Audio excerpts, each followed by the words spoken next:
خاتم النبیین پر آتا ہوں. آگے فرمایا وَلَٰكِن رسول اللہ، وہ کسی مرد کے باپ نہیں ہیں مگر وہ اللہ کے رسول ہیں. وَخَاتَمَ النَّبِيِّينَ، اور سب رسولوں میں سے آخری نبی ہیں. یاد رکھیے خاتم النبیین، اس میں دو قرات ہیں. یہ خصوصاً علماء کے لیے ہے اور عوام بھی سمجھتے ہیں. خاتم النبیین میں دو قرات ہیں، ایک ہے خاتم النبیین اور ایک ہے خاتم النبیین. جی 7 قراء ہیں، 7 قرات ہیں قرآن پاک کی. قرات 7 الحمدللہ میں نے 7 پڑھی ہیں اور پڑھائی بھی ہیں. اور الشاطبیہ جو کہ قرات 7 کی درسی کتاب ہے، اس کی شرح بھی لکھی ہے. تو میں جانتا ہوں کہ قرات 7 کیا ہے. تو خاتم النبیین میں 2 قرات ہیں، ایک ہے خاتم النبیین تا پر زبر بفتح التا خاتم النبیین، اور دوسری ہے خاتم النبیین بکسر التا. خاتم دونوں طرح پڑھا گیا ہے. امام عاصم کوفی جن کی قرات کو ساری دنیا میں آج پڑھا جا رہا ہے روایت حفص کے مطابق، وہ خاتم النبیین پڑھتے ہیں. اور باقی جو 6 امام ہیں، 6 قراء ہیں، امام نافع مدنی، امام ابن کثیر مکی، ابو عمر بصری، ابن عامر شامی، امام حمزہ کوفی اور امام کسائی کوفی، یہ 6 قراء جو ہیں وہ خاتم النبیین پڑھتے ہیں. ذرا توجہ سے بات میری سنتے رہنا. اگر خاتم النبیین پڑھا جائے، زیر کے ساتھ پڑھا جائے، تو یہ اسم فاعل ہے. خاتم جس کا معنی ہوتا ہے ختم کرنے والا. کیا؟ ختم کرنے والا اسم فاعل ہے. ختم یختم ختما فہو خاتم، یہ اسم فاعل ہے جس کا معنی ہوتا ہے ختم کرنے والا. تو خاتم النبیین پڑھنے سے معنی کیا بن گیا؟ نبیوں کے سلسلے کو ختم کرنے والا. جی افضل ہے سرکار، لیکن اللہ اس میں بیان کیا فرما رہا ہے؟ اگر اس کو اس میں فاعل پڑھا جائے، خاتم النبیین پڑھا جائے، پھر معنی بن گیا نبیوں کے سلسلے کو بولو ختم کرنے والا. یعنی آقا دو جہاں سرور عالم صلی اللہ علیہ وسلم نے دنیا میں تشریف لا کر سلسلہ نبوت کو ختم کر دیا ہے. اور آقا علیہ السلام کی مشہور حدیث ہے، بخاری میں بھی ہے اور مسلم میں بھی ہے. فرمایا فضلت علی الانبیاء بست، مجھے 6 چیزوں کے ساتھ سارے نبیوں پر فضیلت دی گئی ہے. ان میں سے سرکار نے ایک یہ بھی ارشاد فرمایا کہ باقی سارے نبی کسی قوم کے لیے بھیجے جاتے تھے، کسی علاقے کے لیے بھیجے تھے، لیکن اللہ تعالیٰ نے مجھے ساری مخلوق کا رسول بنایا ہے. ما من نبی الا وقد بعث الى قومه وانا ارسلت الى الخلق کافۃ. ہر نبی کسی قوم کے لیے بھیجا گیا اور مجھے اللہ تعالیٰ نے ساری اپنی مخلوق خدا کا رسول بنایا ہے. اور ارشاد فرمایا کہ جعلت لی الارض مسجدا وطہورا، میرے لیے ساری روئے زمین کو مسجد بنایا گیا ہے.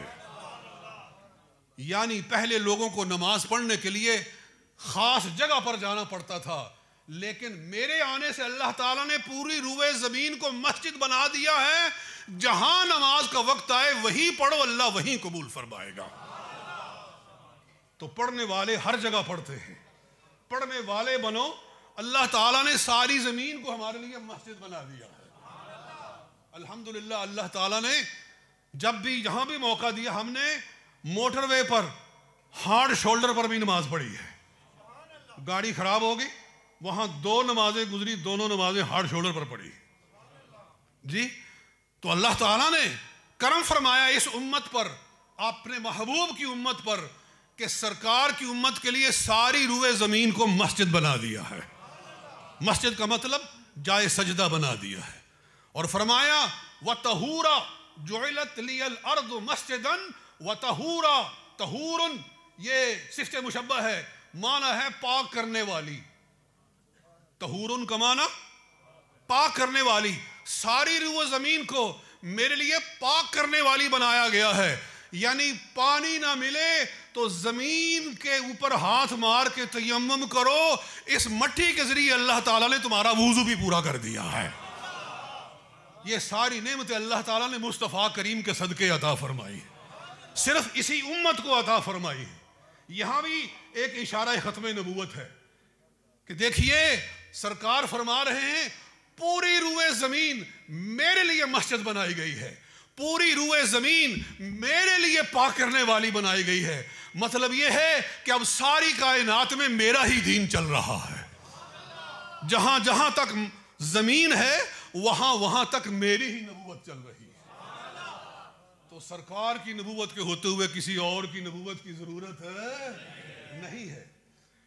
اور پہلے نبی کسی خاص قوم کے لیے بھیجے جاتے تھے، لیکن مجھے اللہ نے سارے مخلوق کا رسول بنایا ہے. پہلے ایک قوم میں رسول آتا تھا تو دوسری قوم میں دوسرے رسول کی ضرورت ہوتی تھی. جی ایک قوم میں رسول آیا ہے تو دوسری قوم کے لیے کسی اور رسول کی ضرورت ہوتی تھی. لیکن جب سرکار دو عالم تشریف لائے تو ایک قوم کے لیے نہیں آئے ہیں، پوری روئے زمین کے لیے آئے ہیں. لہٰذا مشرق میں، مغرب میں، جنوب میں، شمال میں کسی نبی کی ضرورت باقی نہیں رہ گئی ہے. تو یہ ساری حدیث ہی ختم نبوت کو بیان کر رہی ہے. لیکن آخر میں آقا نے خاص بات ارشاد فرما دی. ارشاد فرمایا فضلت علی الانبیاء بست جعلت لی الارض مسجدا وطہورا وارسلت الى الخلق کافتا واحلت لی الغنائم ونصرت بالرعب وختم بی النبیون.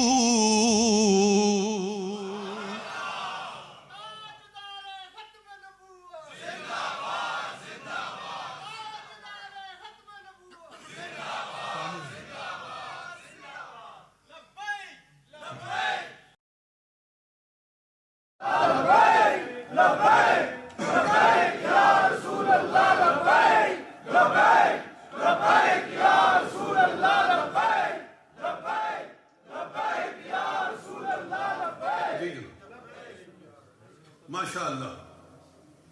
آخری بات جو آقا نے فرمائی وہ کیا ہے کہ 6 چیزوں میں سے ختم بی النبیون، میرے ذریعے اللہ تعالیٰ نے سلسلہ نبوت کو ختم کر دیا ہے. نبی آتے رہے لیکن مجھ پر اللہ نے آ کر نبوت کے سلسلے کو ختم کر دیا ہے. اس معنی میں حضور علیہ السلام ہے خاتم النبیین. اگر اس کو بکثرت تا پڑھا جائے، اگر اس کو تا کے نیچے زیر کے ساتھ پڑھا جائے جیسے کہ باقی قراء پڑھتے ہیں تو پھر معنی بن گیا نبوت کے سلسلے کو ختم کرنے والا. اور اگر اس کو تا کے اوپر زبر کے ساتھ پڑھا جائے، خاتم النبیین پڑھا جائے، پھر کیا معنی بنتا ہے؟ تو سنیے، خاتم کہتے ہیں انگوٹھی کو. کس کو کہتے ہیں؟ انگوٹھی. یہ رنگ فنگر، یہ اس کو کیا کہتے ہیں؟ یہ جو انگوٹھی ہوتی ہے کیا؟ رنگ. چلو رنگ کہتے ہیں. تو انگوٹھی کو کہتے ہیں عربی زبان میں خاتم. اور جب حضور علیہ السلام تشریف لائے تھے تو جو سٹیمپ ہوتی تھی نا بادشاہوں کی، وہ ان کی انگوٹھی میں ہوتی تھی. اور نبی علیہ السلام نے بھی جب خط لکھنے چاہے بادشاہوں کو، صلح حدیبیہ کے بعد آپ نے شاہ روم کو اور شاہ ایران کو اور دیگر بادشاہوں کو خط لکھنے چاہے تو عرض کیا گیا کہ یا رسول اللہ، جو بادشاہ ہوتے ہیں نا وہ کوئی لیٹر وداؤٹ سٹیمپ ایکسیپٹ نہیں کرتے، تو آپ اپنی سٹیمپ بنوائیں. تو نبی پاک صلی اللہ علیہ وسلم نے اس وقت انگوٹھی بنوائی تھی. تو مرد کے لیے صرف ایک انگوٹھی پہننا جائز ہے، وہ بھی چاندی کی جو حضور نے بنوائی تھی، اور 4.5 ماسہ سے زیادہ وہ نہ ہو، کیونکہ اتنی ہی حضور نے بنوائی تھی. تو آقا علیہ السلام نے اپنی انگوٹھی بنوائی اور اس کے اندر لکھا محمد الرسول اللہ، محمد اللہ کے رسول ہیں. وہ سٹیمپ لگا کے پھر آپ نے بادشاہوں کو بھیجی. تو پھر بادشاہوں نے خط کو تسلیم کیا، کسی نے دعوت کو قبول کیا، کسی نے نہ کیا. تو یہ ساری بات میں کیوں کہہ رہا ہوں کہ خاتم کا مطلب ہوتا ہے سٹیمپ. خاتم النبیین کا مطلب بن گیا دی سٹیمپ آف پرافٹس یا سیل آف دی پرافٹس.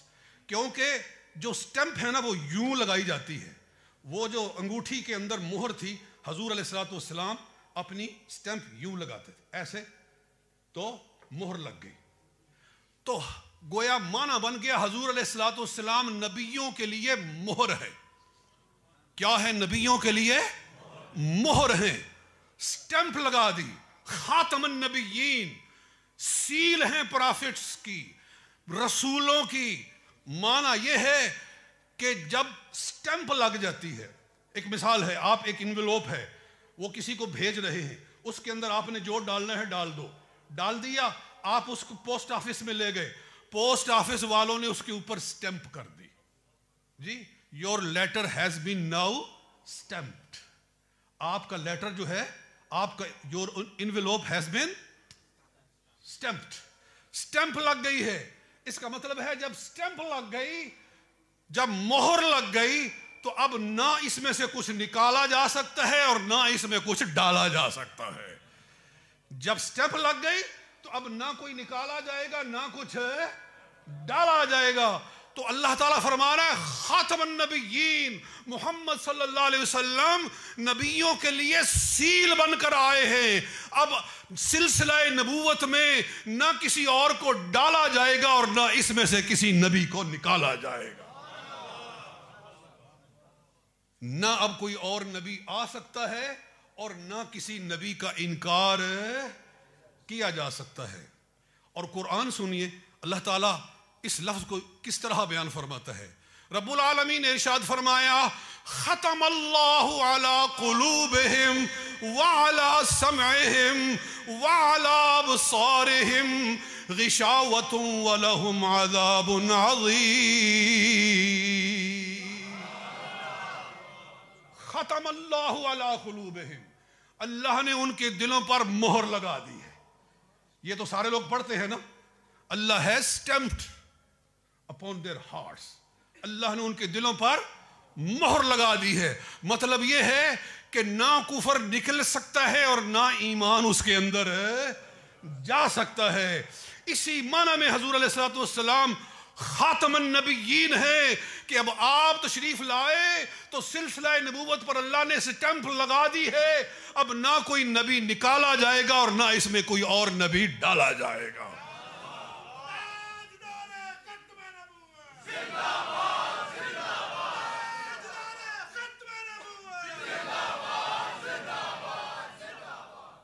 بات سمجھ میں آئی کہ نہیں آئی ہے؟ اور دو حدیثیں بھی سن لے. یہاں نبی کریم صلی اللہ علیہ وسلم پر قرآن نازل ہوا ہے. اب کوئی حضور کو کراس کر کے اپنا معنی نکالے گا تو وہ بے ایمان ہے. اس لیے کہ قرآن رسول پر نازل ہوا ہے. جب رسول خود ایک آیت کا معنی بیان کر دے تو پھر اس کے بعد نیا معنی نکالنا جائز نہیں ہے. سنیے رسول پاک سرور عالم صلی اللہ علیہ وآلہ وسلم ارشاد فرماتے ہیں، ذرا حدیث سنو تو حدیث پر بھی اسی طرح سبحان اللہ کہو جیسے تم نے قرآن پر سبحان اللہ کہی. رسول پاک صلی اللہ علیہ وسلم نے ارشاد فرمایا انما